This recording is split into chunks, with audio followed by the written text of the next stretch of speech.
Kakinada main road లో దేవాదాయ శాఖ అధీనంలో ఉన్న షాపింగ్ కాంప్లెక్స్ లో అద్దె బకాయిలు కట్టక సీజ్ చేసిన షాపులపై పాటదారుడు న్యాయస్థానాన్ని ఆశ్రయించగా కోర్టు ఉత్తర్వుల మేరకు సోమవారం పంచనామా పూర్తి చేసి అధికారుల సమక్షంలో షాపుల సీళ్లను తొలగించి పాటదారుడికి అప్పగించారు.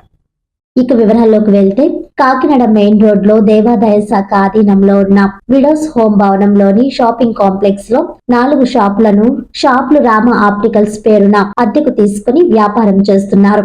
అద్దె బకాయిలు పెరగడంతో అనేక సార్లు నోటీసులు పంపించినా స్పందించకపోవడంతో దేవాదాయ శాఖ ఇన్స్పెక్టర్ ఫణీంద్ర కుమార్ షాపులను సీజ్ చేశారు. అయితే పాటదారుడు న్యాయస్థానాన్ని ఆశ్రయించగా కోర్టు వివరాలను పరిశీలించి రిలీజ్ ఆర్డర్ జారీ చేసింది. న్యాయస్థానం ఉత్తర్వుల మేరకు అధికారులు సోమవారం పంచనామా పూర్తి చేసి షాపుల సీలును తొలగించి తిరిగి పాటదారుడికి అప్పగించారు. పరస్పర వివాదాలు ఉన్నప్పటికీ చట్టం ముందు అందరూ సమానమని, న్యాయం ఎప్పుడు నిరూపితమైన వాస్తవాల ఆధారంగానే పనిచేస్తుందని ఈ సంఘటన స్పష్టం చేస్తుందన్నారు. దేవాదాయ శాఖ చేపట్టిన చట్టపరమైన చర్యలు, పాటదారుడు కోర్టు మార్గంలో సాధించిన న్యాయం రెండూ కూడా వ్యవస్థ పారదర్శకతను సూచిస్తున్నాయని స్థానికులు పేర్కొన్నారు.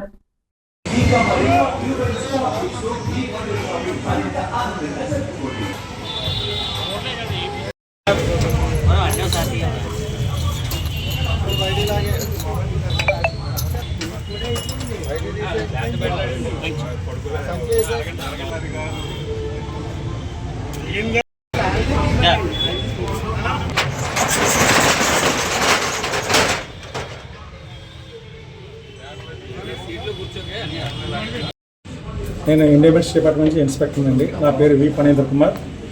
ఇక్కడ ఎందుకు వచ్చామంటే విడోస్ హోమ్ సంబంధించిన షాప్ ఒకటి లీజర్కి డిపార్ట్మెంట్కి మధ్య చర్చ విషయంలో, అంటే ఆ విషయంలో ఏమైందంటే అండి, మాకు ఆ టెండర్దారుడు లీజ్ బాగా ఎక్కువ ఉండడం వల్ల అతను నోటీసులు 2-3 పర్యాలు ఇవ్వడం జరిగింది. దానికి ఎటువంటి స్పందన లేకపోతే మేము 83 సెక్షన్ ప్రకారం మేము ఎవిక్షన్ చేసి మా స్వాధీనంలో తీసుకోవడం జరిగింది.